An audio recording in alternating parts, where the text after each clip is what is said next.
आज का breaking news है, एनसीटी अपने खुद के बनाए हुए नियम के जाल में फंस चुका है। एनसीटी जिसको बोलते हैं national counselling for teacher education, जो कि 1993 का अधिनियम है दोस्तों। और यह जो नियम बनाया था टीचर को भर्ती करने के लिए, टीचर को मिनिमम एलिजिबिलिटी क्राइटेरिया डिसाइड किया था, और इसमें बिल्कुल अलग लिखा हुआ है, जो कि सुप्रीम कोर्ट का जो आदेश है उनकी उसके बिल्कुल विपरीत लिखा हुआ है दोस्तों। तो आज मैं आपको बताऊंगा कि कैसे एनसीटी अपने खुद के बनाए हुए जाल में फंस चुका है। NCT national counselling for teacher education, जो कि 1993 का अधिनियम है, माननीय सुप्रीम कोर्ट के इस पे अपने जो डिसीजन दिया उस पे देने पे मजबूर हो गया, अपने फैसला को बदलने पे मजबूर हो गया दोस्तों। और आज का ये टीटी का big update, TT big breaking news, जैसा कि आपको बता दें दोस्तों, राष्ट्रीय परिषद अधिनियम 1993 यानी एनसीटी, किसके बात कर रहे हैं हम लोग? एनसीटी 1993 की बात करें, that is national counselling for teacher education. 1993 अपनी कही हुई बातों में ही खुद उलझ गया है।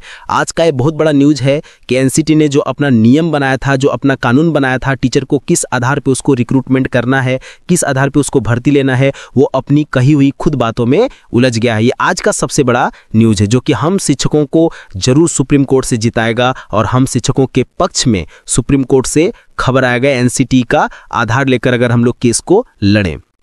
जैसा कि आपको दोस्तों बता दें कि ये आज का बहुत बड़ा न्यूज है। नेक्स्ट पॉइंट पे डिस्कस करेंगे हम लोग कि सुप्रीम कोर्ट में एनसीटी का हलफनामा, यानी सुप्रीम कोर्ट में एनसीटी का हलफनामा क्या है, इसको हम लोग देखेंगे आगे। नेक्स्ट, एनसीटी अपने बनाए हुए नियम के जाल में बुरी तरह से फंसा। हमने जैसा कि बताया कि एनसीटी ने जो नियम बनाया था वो उस नियम के बनाए हुए जाल में खुद अपने से फंस गया है, जो कि सुप्रीम कोर्ट अपने फैसला को बदलने में मजबूर हो गया। नेक्स्ट, मुख्य बातें करेंगे हम लोग आज। तो एनसीटी शिक्षकों की योग्यता निर्धारित कर सकता है, जैसा कि एनसीटी ने खुद अपने आप को बताया था कि वो खुद शिक्षकों की जो एलिजिबिलिटी क्राइटेरिया है, जो योग्यता है, वो निर्धारित कर सकता है। नेक्स्ट पॉइंट क्या है दोस्तों? 2001 रेगुलेशन आया, उसके बाद आया, इसमें शिक्षकों के लिए न्यूनतम योग्यता निर्धारित नहीं की गई। तो एनसीटी के द्वारा 2001 में एक रेगुलेशन आया जिसमें कि कोई भी शिक्षक बनने के लिए कोई भी मिनिमम एलिजिबिलिटी क्राइटेरिया निर्धारित नहीं की गई, जबकि न्यूनतम योग्यता निर्धारित नहीं की गई। नेक्स्ट अगर बात कर लेंगे कि एनसीटी में क्या क्या बदलाव हुए और कौन कौन सा बदलाव किस समय पे हुआ और कौन कौन सा एलिजिबिलिटी क्राइटेरिया किस समय पे उसमें संशोधन हुआ। तो नेक्स्ट पॉइंट क्या है? इसके बाद आया RTR, right to RTE, sorry यहाँ पे ई होना चाहिए था, आरटीई राइट टू एजुकेशन 2019 लाया गया, जिसके धारा 23 के तहत एनसीटी को एकेडमिक अथॉरिटी घोषित किया गया। यानी कि आरटी जब राइट टू एजुकेशन एक्ट आया, भारतीय शिक्षा अधिकार अधिनियम जब आया 2009, तो उसमें एनसीटी को क्या बना दिया गया? एकेडमिक अथॉरिटी बना दिया गया। यानी एनसीटी का कहना है कि सरकार ने मुझे सारा अधिकार दे दिया है और मैं सर्वे सर्वा हूं, तो फिर यहां पे सुप्रीम कोर्ट क्यों ऐसा फैसला लेके आई है? दोस्तों, जब एनसीटी का मानना है कि वो खुद नियम बना सकता है, खुद वो सर्वे सर्वा है, पूरा सरकार ने पूरा उसको राइट्स दिया हुआ है, टीचर को किस बेसिस पे रिक्रूटमेंट करना है, कौन सा एलिजिबिलिटी क्राइटेरिया होना चाहिए, तो सुप्रीम कोर्ट फिर इसमें दखलंदाजी करने की कोशिश क्यों कर रहा है?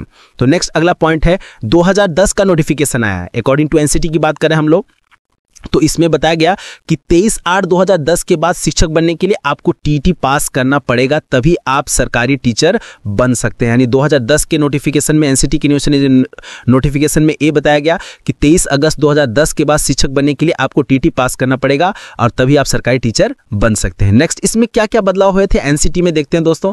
2014 में टीटी को टीचर बनने के लिए अनिवार्य कर दिया गया। जैसा कि आपको बता दें दोस्तों कि 2014 के बाद जितनी भी रिक्रूटमेंट हुई थी उसमें टीटी को अनिवार्य कर दिया गया था, लेकिन 2014 से पहले या 2011-10 से पहले कोई भी टीटी को अनिवार्य नहीं किया गया था। यह है एनसीटी का हलफनामा।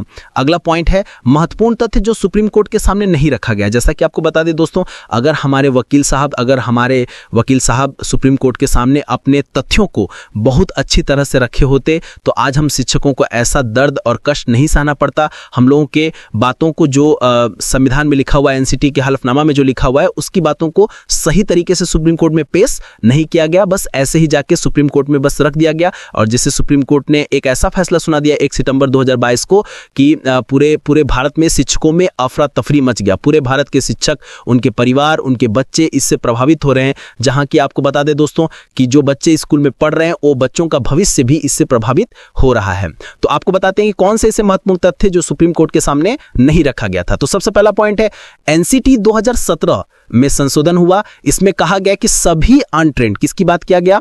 अनट्रेंड टीचर की बात किया गया को 31/3/2019 तक प्रशिक्षण लेना अनिवार्य किया गया, ना कि टीटी की बात कही गई। यानी कि साफ साफ इसमें लिखा हुआ एनसीटी में कि उसमें संशोधन किया गया 2017 में, और उसमें कहा गया कि जो अनट्रेंड टीचर हैं उनके लिए क्या होगा, अनट्रेंड टीचर के लिए आपका प्रशिक्षण लेने की बात कही गई थी, ना कि ये बात कही गई थी कि उनको टीटी देना है। क्या देना है उनको, ना तो उनको टीटी देना है, बस उनको 6 मंथ का है ना, 6 मंथ का NOIS ट्रेनिंग करा दिया जाए और फिर उनको परमानेंट टीचर बना दिया जाए। ये एनसीटी ने कहा गया, जो कि सुप्रीम कोर्ट के सामने नहीं रखा गया दोस्तों, जिससे आज हम लोगों को इतना कष्ट और पीड़ा हो रहा है। नेक्स्ट पॉइंट अगर बात कर लेंगे तो एनसीटी में कही गई बातों को सही तरीके से सुप्रीम कोर्ट में नहीं रखा गया।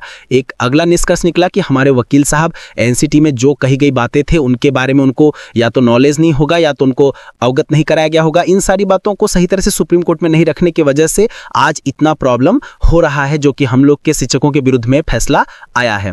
नेक्स्ट अगर बात कर लेंगे हम लोग तो 3/9/2021, हाँ 3/9/2021 से 23/8 रेगुलेशन आया। कब कब आया था दोस्तों, 3/9/2001 से लेके 23/8/2010 तक रेगुलेशन आया। इस समय अवधि में भर्ती के लिए टीचर की आवश्यकता नहीं है।